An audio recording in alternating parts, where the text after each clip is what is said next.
what we're going to do to start with, we're going to go through what we call the Getting to Know Christine Ozanne with 25 quick-fire questions. Okay. So let's start with question number 1. What is your full name given at birth? Christine Mary Smith. When is your birthday and the year of your birth? 28th of July, 1936. As a child, where were you born and raised? Born in Leicester. Raised in Leicester. If any, how many brothers or sisters did you have growing up? One older brother, 3 years older. What is your earliest memory of going to the cinema or the theatre? Well, theatre would probably have been pantomime, although my very earliest memory was when I was 3 years old at Bridlington, 2 weeks before the outbreak of the Second World War, and we went to a concert party, and there was a lovely comedian, I remember, and I laughed a lot. And then he sang, "Shall I buy a tin of blacking or throw my shoes away?" That was his song. And I've always remembered it. So there we go. That was pretty early. But I would think pantomime mainly. And then later I started to go to the local rep theatre. I went every week. Growing up, did you have a favourite actor or actress whose work you really admired, or did you have a crush on any actor? Good question. Well, a crush. I remember that I sent for photographs. This is what we did a lot of, we kids. And my 3 choices were Robert Beatty, Sam Coster, and Maurice Denham. Now, Maurice Denham and Sam Coster were both radio actors.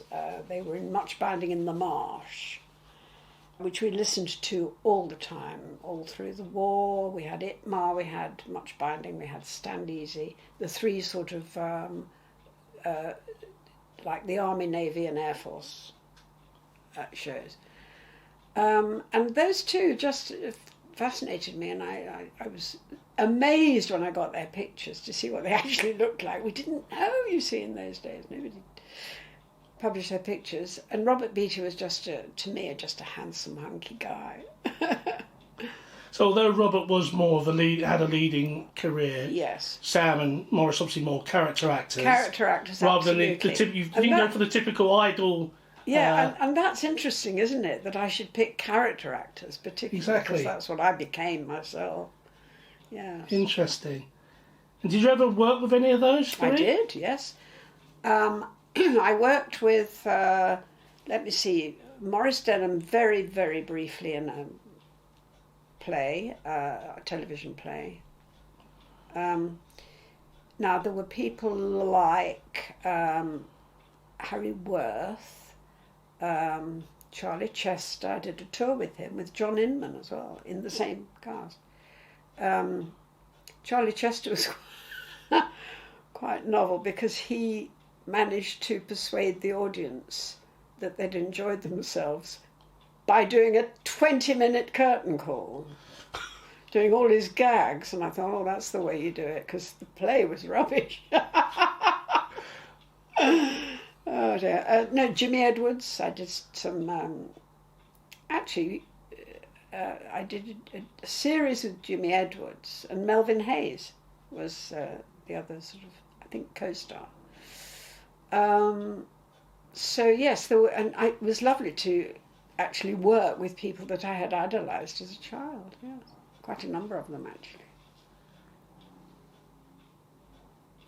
Was there an actual event or trigger that first prompted you to seriously consider acting as a profession, and how old were you at the time?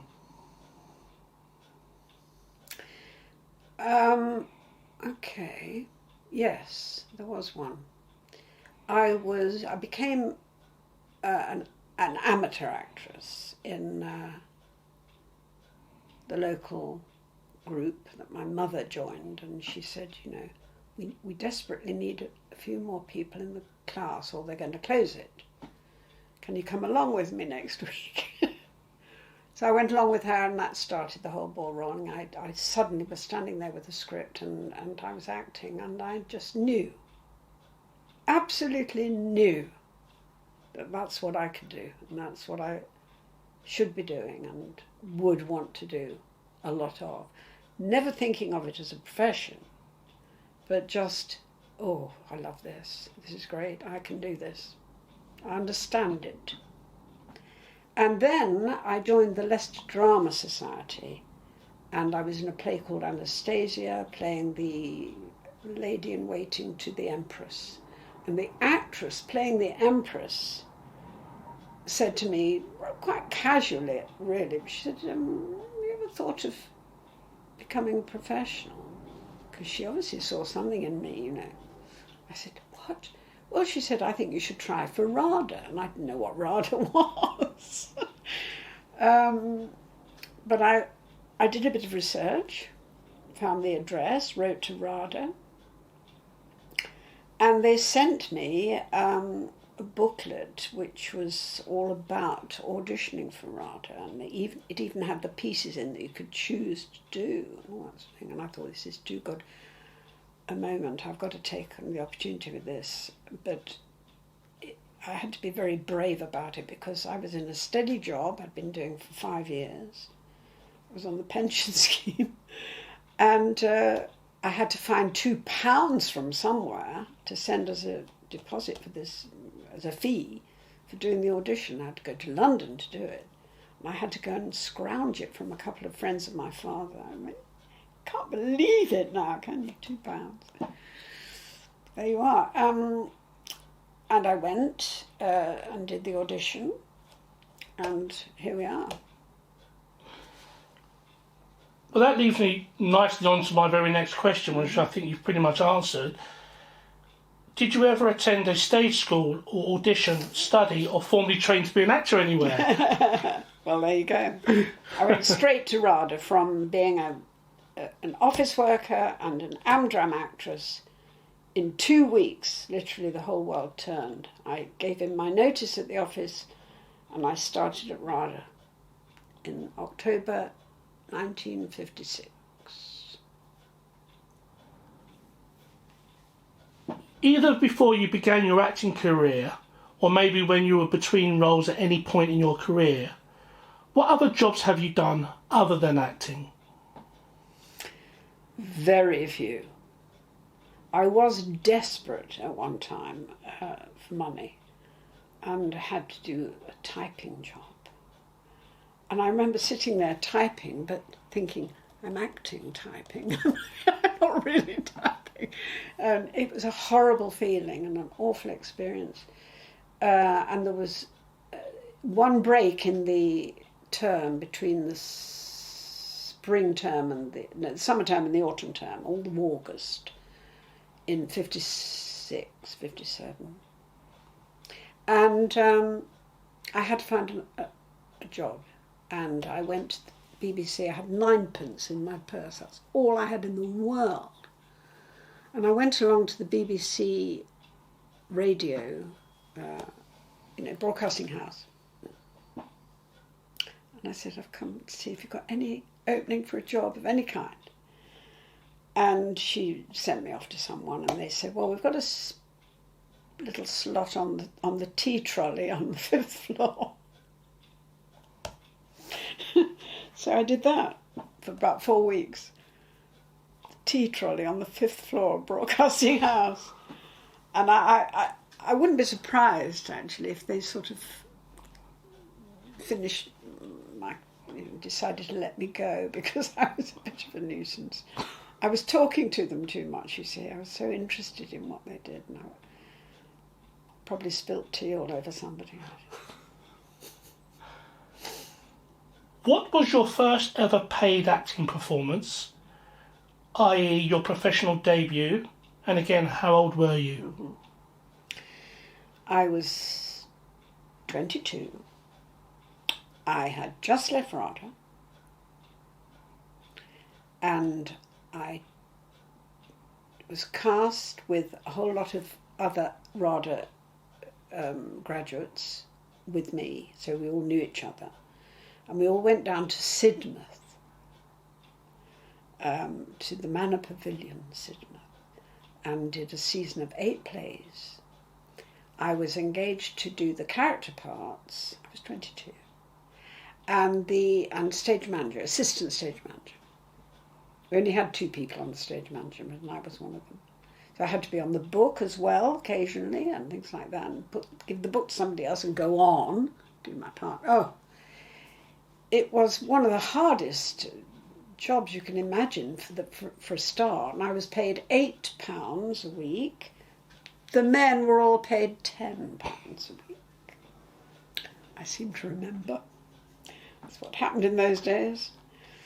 And but I managed to save £20, I think, out of that season. So I came back with £20 in my little post office savings book. Fantastic.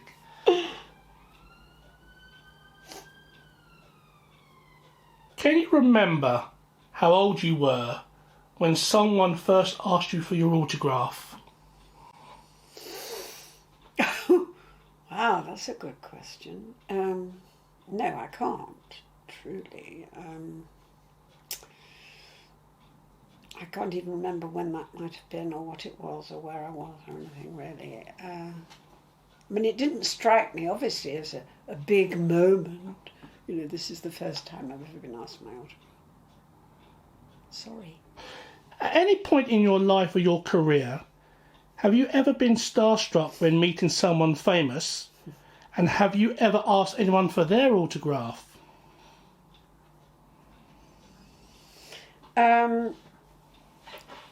Yes, I am in danger of being a little starstruck sometimes, and I'm in danger of anticipating meeting somebody famous, and sort of perhaps adapting a certain sort of attitude or whatever. I mean, it's ridiculous, really, because we're all the same. You know, we're just actors. We're human beings.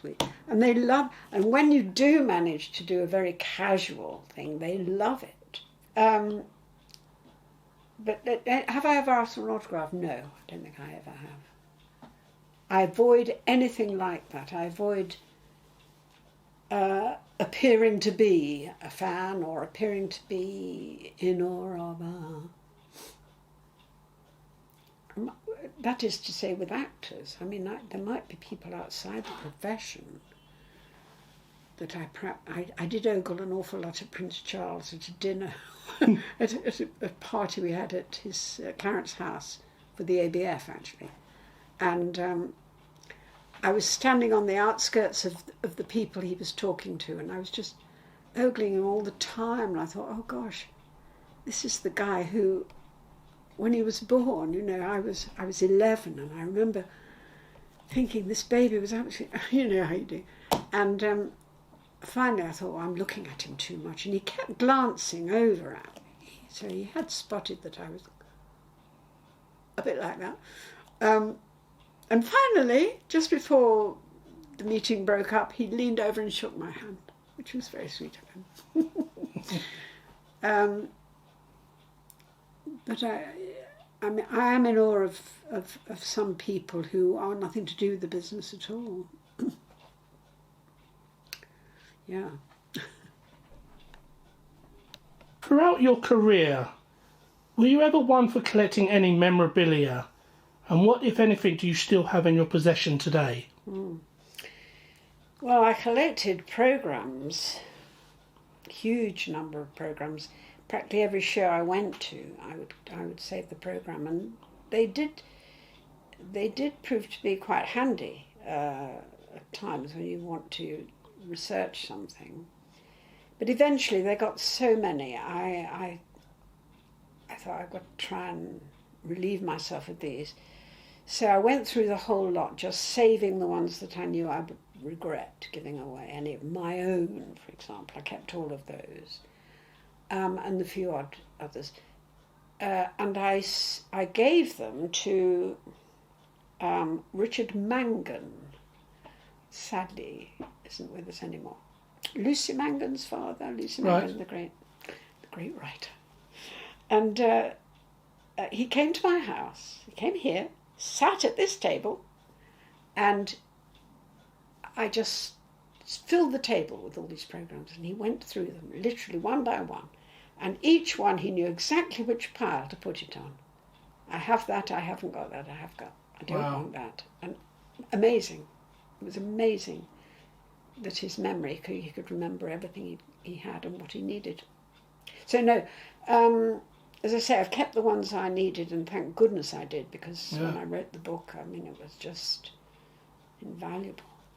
And whatever happened to all those signed photos that you wrote off for? Now, do I still have them? No, I don't think I do. At least I've been going through things in advance of you coming, and I didn't spot them anywhere. No. Right. I mean, the photos and autographs that are much more sought after now. If you think about all the leading stars, it's actually the character stars who did a lot of theatre that just weren't asked for autographs, back then. Whereas now they're much more scarce now. I mean, if you talk about the carry-ons and the comedies, people like Hilda Baker and Esme Cannon and people like that, they're certainly a lot more rarer than the leading cast, who probably signed thousands. Yes, of course. Yeah. Oh, I do remember. I've just remembered. When I probably was still a student, I went to see Titus Andronicus at the Stoll Theatre, starring Laurence Olivier and Vivien Leigh. Quite a rarity. And I did wait afterwards outside the stage door, and I got them both to sign my programme on the front page, the front cover. Laurence Olivier, Vivien Leigh. And that was quite rare to get them both on one programme. And I did eventually sell it for about £100 to the autograph collectors in the Strand or something. Right. Yes. And can you remember, did Laurence Olivier sign L. Olivier or Laurence Olivier? Oh, the full thing. Laurence, it was the full thing, yes. Which made it better. I say that, I'm pretty sure it was, yes. Because he often signed, I mean, I hear lots of stories where they'd send their programmes out and the dresser would come and collect them. Yes. But the fact that you got it in person... I did, I got them both in makes person. it much... Yes, that was wonderful. Gives it much more greater provenance. Yeah. To perform in, what would you choose? Theatre, television, cinema or radio? Theatre. For what reason? Well, because you have personal contact with your audience. You literally see them laughing at you or crying or whatever. You affect them, and that effect you see. You witness it, and it's wonderful. There's nothing like that. There really isn't. I mean, you don't have any contact with the audience in television and film at all. None whatsoever. You've got to imagine it somehow, and you've got to time it. I don't know how they do it. I mean, I've done quite a bit of it myself, but not to the extent that some people do it all the time, and they're so good at it. I'll never understand, especially comedy, how they do it. Amazing. Which of your parts, performances or characters would you say people remember you for the most? None of them. I've never met anybody yet who could name a single part I'd ever played. But they all seem to want my autograph, and they say, oh, we like your work or something. Can you name any single part I've ever played? No. I haven't done anything big or famous or well-known, not even like my friend Miriam Margolyes, who I was talking to yesterday. She, of course, played Professor Sprout in the... she's famous for it. Everybody knows it, Whether it be for what you did on stage or screen, can you name any of your own individual performance or performances that you are personally the most proudest of? Oh, what a good question.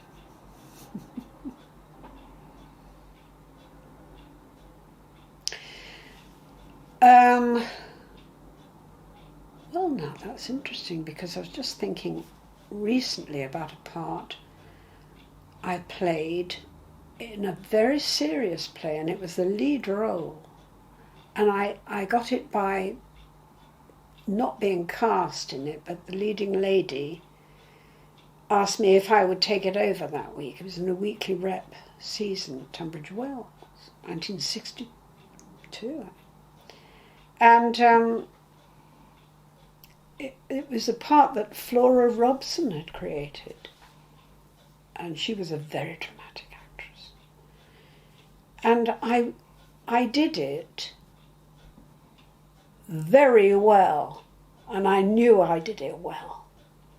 I dropped all the comedy techniques and everything I knew about comedy. And it came to me so easily to do this drama. I never would be cast in that sort of part. And it was a wonderful feeling to think that I could do that, and as it were, get away with it. And convincingly, to an audience who would never have dreamt that that was the first and only time I'd ever done that. And I was very proud of it. I was. Especially learning so much. I had to learn. Fantastic. Is there a part or role that you still remember today that you auditioned for or really wanted but didn't get?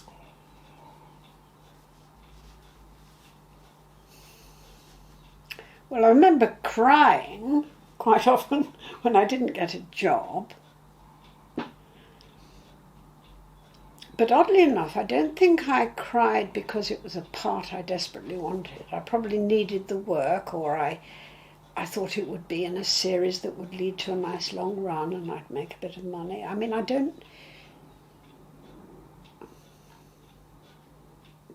there must be one where I thought, oh, I really, really want this part. But I can't think of, it particularly. But what I do know is that when that has happened to me, and I've thought, I've even said to my husband, how on earth did I not get that part? I was perfect for it, absolutely perfect. And then you watch the show and you see who got it, and you just think to yourself, if that's what they were looking for, I now understand why they didn't cast me. But then, do you then picture yourself in that role and say how different it might have finished? Yeah, I could do, yes. Yes, I think I have felt that sometimes and think, well, I wouldn't have done it like that, or I'm sure my way would have been better. I don't know. There's nothing that looms large in my brain and is sticking there and saying, that was no. Right. I got over it. And again, throughout your book, you talk about replacing parts, and I think Harry Hill was a really last-minute thing. Yes. Are you available for tomorrow? I auditioned for it, and I didn't get it. 5 weeks later, I was in a car, phone rang, I was on my way somewhere, I said, what's up? Agent, are you free tomorrow? Yeah, I think so, yes. Why? Well, they'd like you to do that part. And I said, what? Yes, they've already cast it, and they've started the filming. In fact, the other actress has done a bit of the filming already, but only in the distance, apparently. So, could you take it over? She's unavailable or something. And yes, that was incredible. But they didn't even say on the phone, you've got it. And they want me. They said, we'll let you know by 12 o'clock midday tomorrow on the day. So I just sat there and waited for the phone to ring, and then it rang, and there was a bit of a discussion about something or other, and then they rang back and said, the car will be with you in 20 minutes. And that was it. And my God. And that very same day, I did the performance that I didn't even know about when I went for the audition. I did the scene that I'd done in the audition first in the afternoon, and then the director came to me and said, "Oh, Christine, we won't need you again until 9:30." I said, "What are you talking about?" He said, "Well, that's when we do your song." I said, "Sorry, what do you mean? Nobody ever asked me if I could sing. Never mind. What? Oh, yes, well, you've got a bit of a solo in the main song, which has been written for the film, not a familiar song." So I said, "Right. Well, give me the music." "Oh, we don't have the music." They didn't have the sheet music with the dots on. I said, "Because I can read music." No, we don't have that. We've got a recording of the previous actress singing it. So they gave me this recording. I went back to my trailer and I spent about 5 hours in front of the mirror desperately trying to get this tune into my head, because it was very difficult, because my line, when I came in with it, was a change of key, would you believe, on my line. And I thought, well, here we go, this is it. I stood in front of the mirror thinking, all those years of musical, the Green Man, oh, it's paying off at last. This is what it's all about. And I thought, you're going to do this, you've got to do it.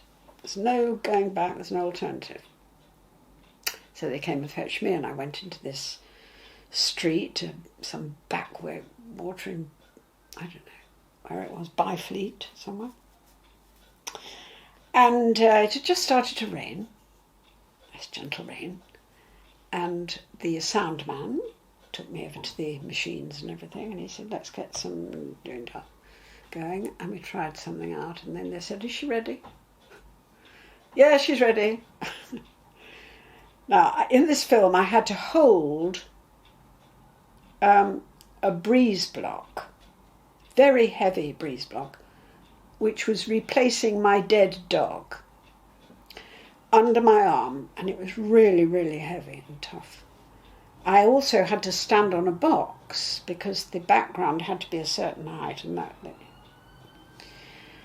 And so there I was. They played the intro music and the others singing, and as it got closer and closer to my bit, they faded it out, and I had to come in on the beat in a different key, solo, in front of the camera, and do it. And we did about 12 takes. I mean, it wasn't just me at all that wasn't doing it right, although sometimes I did miss the entrance.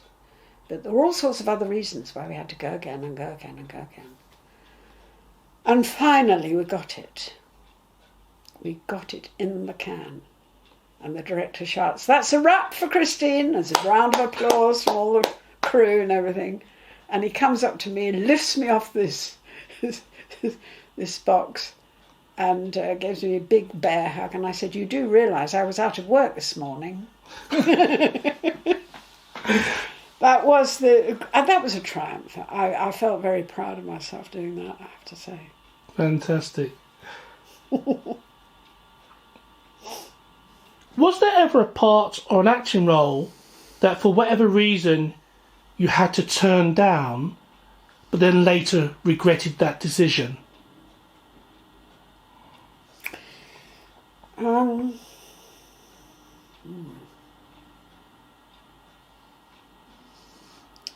There is something in my mind about that, yes, where I did do that. Because I just couldn't do the job for some reason. But if there was a reason I couldn't do it, then I couldn't regret it afterwards. I couldn't say, "Oh, I should have taken that job." I don't think there's ever been a job I turned down and then regretted turning it down. It would have been I couldn't do it or something like that, possibly. Right. Yes. Very early on, when I was at Exeter Rep, in fact, I was in the company that opened the Northcote Theatre at Exeter. And I'd done 3 very successful plays already there. And I was going to leave at the end of this little stint of 3 plays. And they offered me a part in Rookery Nook, which is a very famous old farce. Now, I had been very successful in that part in Rookery Nook at RADA. I won a prize for my performance, a comedy prize. And I turned it down because I just felt I wouldn't have enjoyed it. I wouldn't have wanted to do it because it was so beautiful the first time, and everybody was so, my chums at RADA, and they were all great in their parts, and it was a wonderful director and everything was perfect. And I thought, no, if I do it again, it won't be perfect, and I'll hate it. And I likened it to stepping back into a wet bathing costume, you know, that awful feeling of, oh, here we go again. And I didn't regret turning it down, but I sort of regretted leaving the company. And that would have been one of the things I would have had to do if I'd stayed on. I should perhaps have stayed on, but there you go. Can you name a co-star that you liked working with the most, and maybe any that you had a tougher time working with?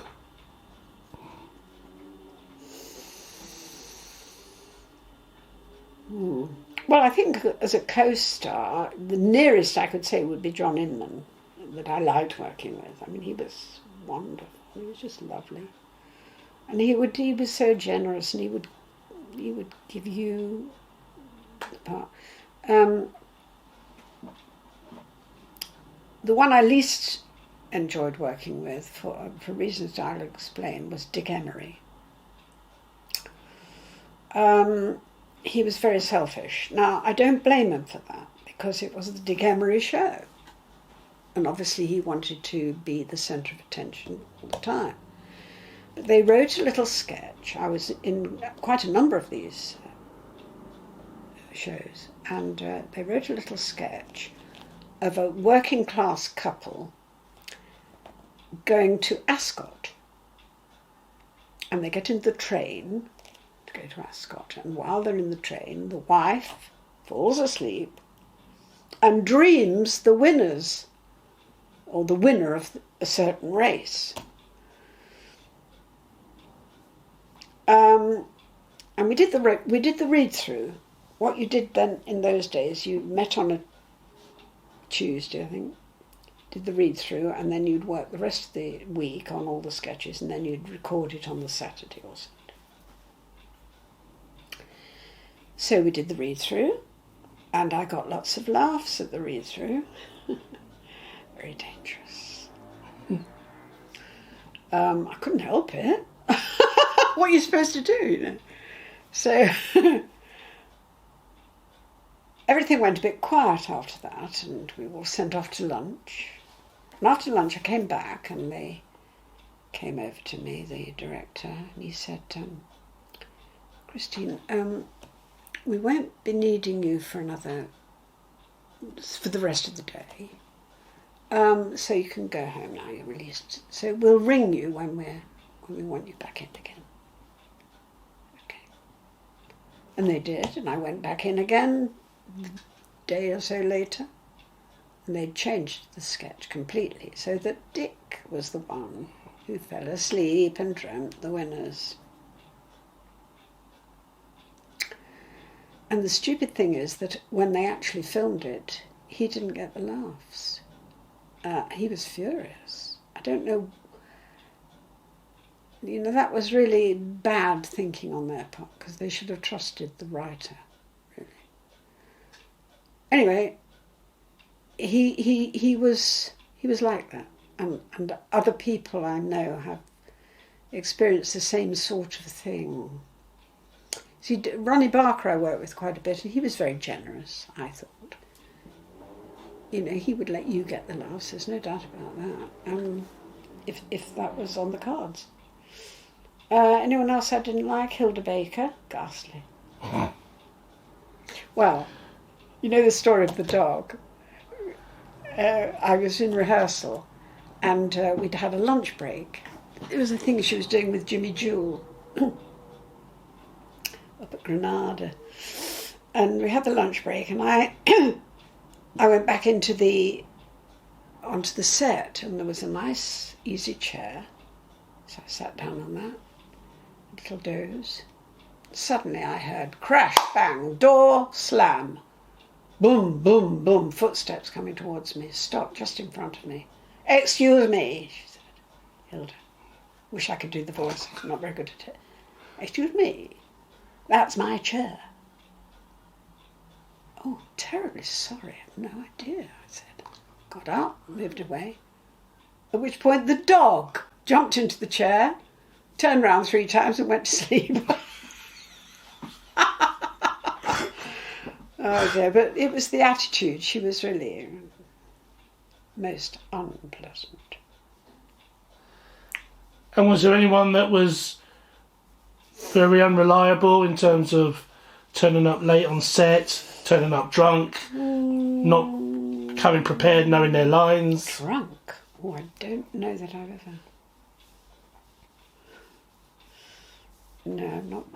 Thank God I haven't experienced that, because that's horrible. If you suspect someone's drunk, that must be just a nightmare. Late. Well, I was late myself once. I mistook the time. You know when the clocks changed from this to that, and 1 o'clock became 1300 hours. I misread that for 3 o'clock. I turned up 2 hours late for rehearsal. And Moira Lister was in the play, and she... Wonderful. She was quite nice about it.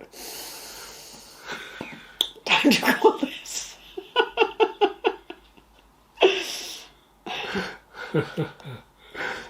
But let me tell you. Yeah, do. That being late is the one thing that I swear that most actors will have a late story like mine was.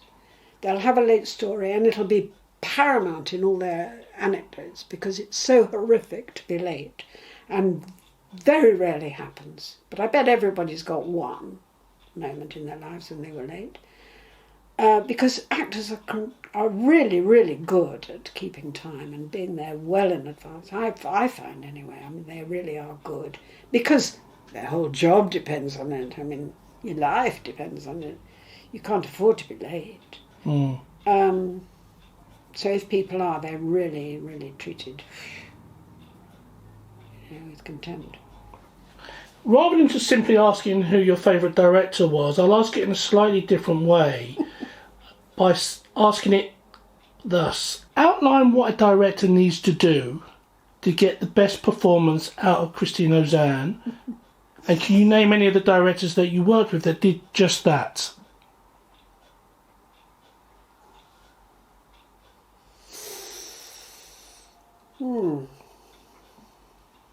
Well, I remember that in television there was one wonderful man, John Glenister. Now he's got 2 sons in the business, Philip And Robert. Who I believe are both adorable people. I don't know. But I don't see how they can't be with a lovely dad like that. He was marvellous. Now what John would do, he would have a read-through and 60 people would be sitting round this enormous table, and he would go round and he knew everybody's name without any notes whatsoever. And that made you feel good at the start. One of the team, you were included, you were important. That was lovely, and I did several things for him. And he was so nice. Dreadful word. It describes anything from a cup of tea to a trip around the world. But he was so nice that you wanted to be good for him, and you wanted this. But he was a director with great tact and foresight, and I just, you'd be hard pushed to find a better director, I think. So, if you want to know who I didn't like, but you haven't asked that, have you? So, Christine, who didn't you like?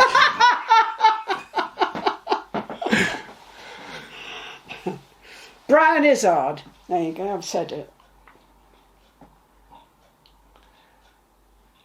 He was horrible. Really horrible. I mean, he was belligerent and very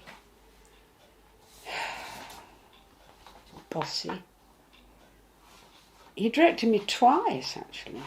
2 different things, so I must have done something right the first time. However, perhaps you shouldn't really print that. He's no longer with us.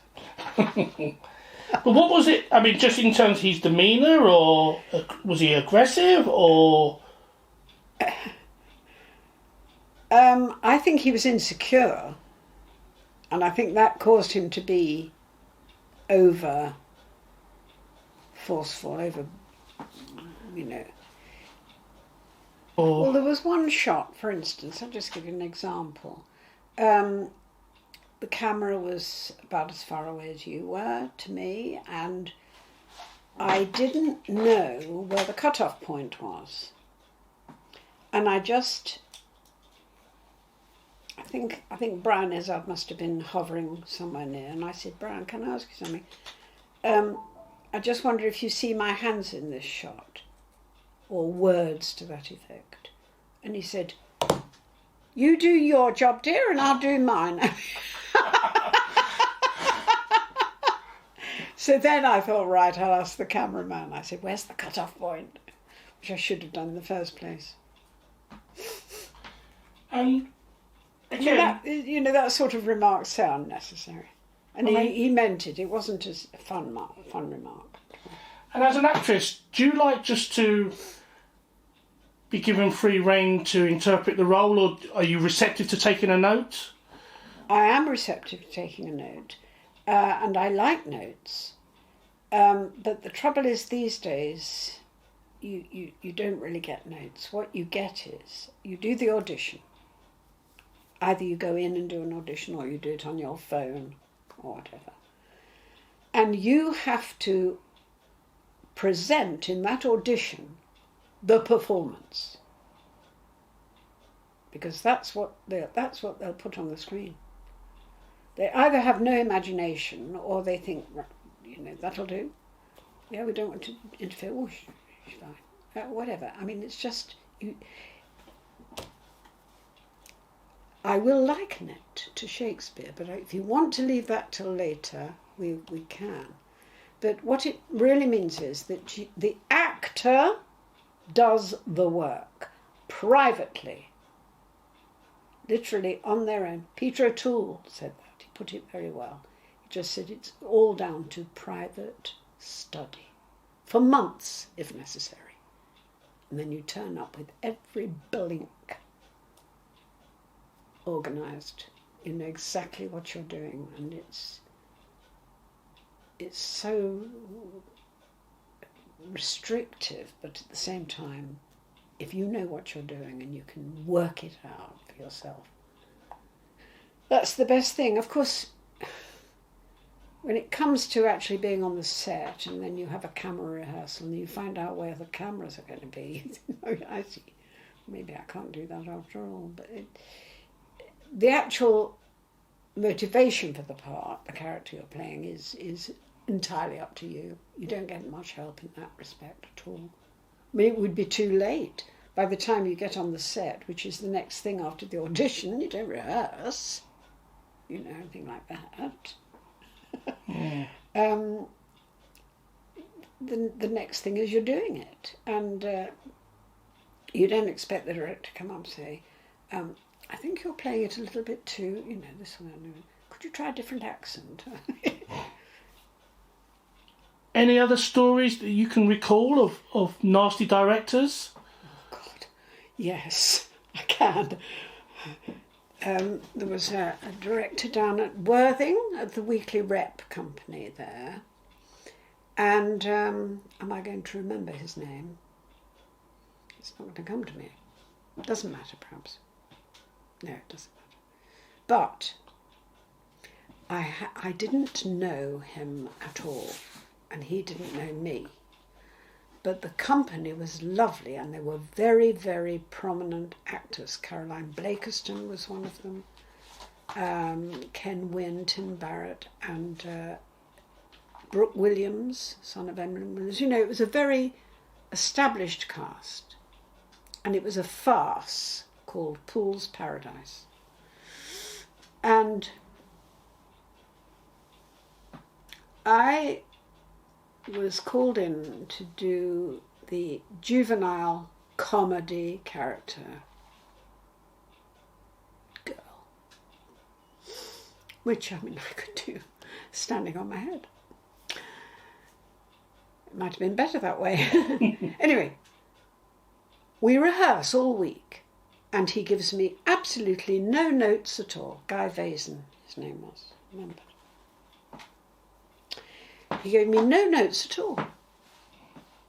And I thought, oh, I must be doing it all right. Must be fine. I'll just carry on with what I'm doing. Why not? He gave the others notes, but not me. And we got as far as the first night. So we'd rehearsed all week. We'd done the dress rehearsal in the afternoon. First night, house full. And we do the first act. And I come off the stage, I go into the dressing room, which I'm sharing with Caroline Blakiston and Pamela Greenall, who was very well known at the time too. And in bursts the director, one's director. Caro, darling, marvellous, absolutely one. Pam, darling, absolutely. As for you, I don't know how the audience is going to stand you for the rest of the play.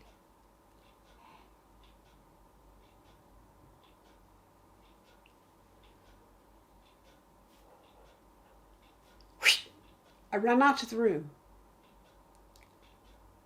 And I went onto the stage and I sat on the sofa. The curtain was down, obviously. And I thought, what does he mean?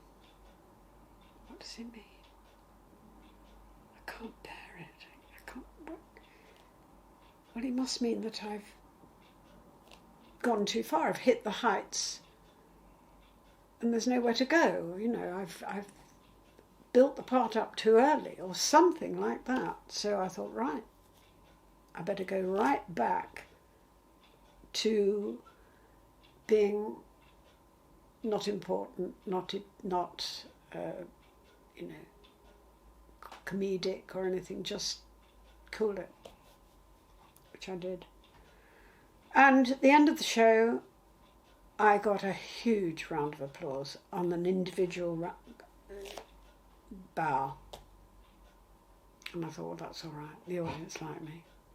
But in the bar, after the show, the manager of the theatre and the director were standing together and called me over, and they said, right, we were very worried about you. You're cast in the next play next week. We start rehearsing that tomorrow, but I'm not sure. We might have to. Do you think you could change your accent tomorrow night? And I think I actually did. I did change my accent because they demanded it. And I did rehearse and play the next play. But I've never understood it. I've never got over it, and I've never understood how that could have happened to me. Because it was completely, totally unnecessary. Then I did learn, though, from the rest of the cast that he does like the whipping boy. He just chooses one person, and that's it, and that was me. So, there you go. We live and learn. So let's lighten the mood. Here's a bit of a fun one to perk you back up. Yes. You are hosting an intimate dinner party, and you're able to invite 3 other guests to attend, alive or dead, within the profession, outside of the profession, Other than your husband, that's a given. Who would you choose to invite and why? Only 3. This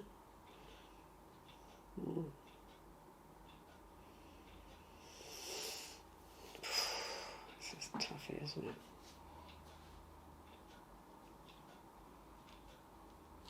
Well, Barack Obama, definitely. He makes me laugh. I think anybody who makes me laugh. I would have said, well, I can still say Barry Humphries, can't I? Oh, Alive or boy. dead? Oh boy, he made me laugh. I just love people who make me laugh. Is there a nice woman who makes me laugh? Let me think. Well, I suppose it... Oh, Julie Walters. Yes. She's fun. Julie Walters, yes. I've worked with her, and she's lovely. And she does make me laugh.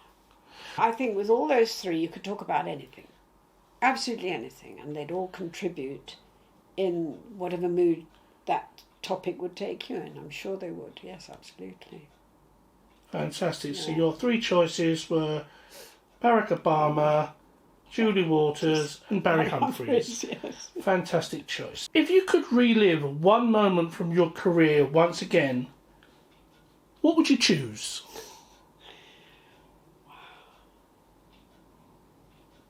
One moment from my career.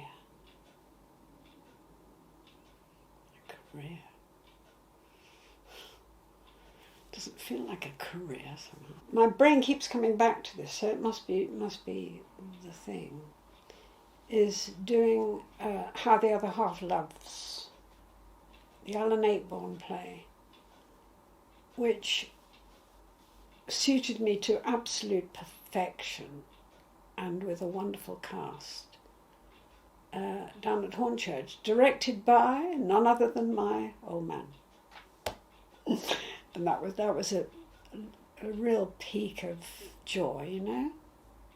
Couldn't wish for anything better. Fantastic. Looking back over your career, do you have any regrets? If you had your time again, would you have done anything differently or made any different choices at any stage? No. Because if I'd done anything differently, I wouldn't be sitting here now. Almost whatever it was I chose, it would have led me in a different direction. It would have... I can't think of... I mean, whatever happens in life, if you choose one thing differently from the choice you made, your life goes a different way. It just does. And I can't imagine anything better than where I am now. Great answer. Tell us something about you or your career that most people would not already know. Well, as far as not to do with my career, my actual personal life, I mean, I have passions, you know, other than the theatre. I have a passion for cricket, for example. And that comes from childhood, absolutely. And it's just that I know all about it, and I can converse with anybody about it. And I can sit in a cricket ground and know exactly what all the comments are, the nuances, everything. I'm with it, you know. And I just love cricket. I like tennis. I mean, I have been known to love tennis, but tennis is slightly losing me a little bit at the moment, because all those wonderful, wonderful, famous players have gone or going, and I don't recognise it all quite so much now. I still watch it. I love Wimbledon because Wimbledon is in itself just a joy, no matter who's playing, really. So who would be your favourite players? Are you talking about the modern era or are you going back? Tennis. Yeah. Federer. Federer, very stylish. Oh, absolutely adore Federer. Federer, Borg, Steffi Graf, and Yvonne Goolagong. You may not even remember her. Yeah, the Australian. Yes. They were what I would call graceful players. They have an absolute serenity about them. I love that. And I love Andy Murray, so what can I tell you? So next week you'll be in front of the TV watching Wimbledon then? I will. So you've got Wimbledon on, and you've got the Ashes. What are you watching? Well, the Ashes. Oh God, I can't take that. I listen to the Test match special, the whole thing, all day, and then I watch the highlights because I can't get the live coverage. I'm too mean to pay for it. Right.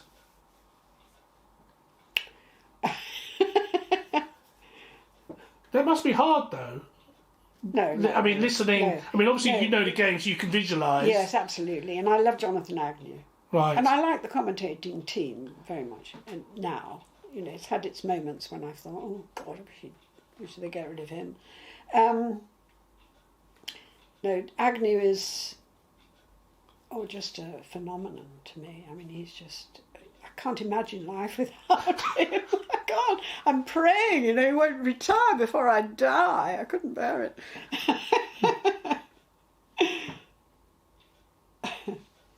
So finish the sentence. Whatever happened to the actress Christine Ozanne? Right, so she, the business gave her up. And she sits at her lonely table with her computer and knocks off a few books. I love writing. I could just sit there, blank sheet, nothing, and then start with something, and then it starts to come, and lots of stories, and lots of information comes out. I'm forever doling out information that people are going to use and enjoy and make something of, I hope, eventually. I'm quite good at that. Quite good at explaining things and describing things and giving examples that they can pick up on and say, yes, I see what she means. Fantastic. That was great.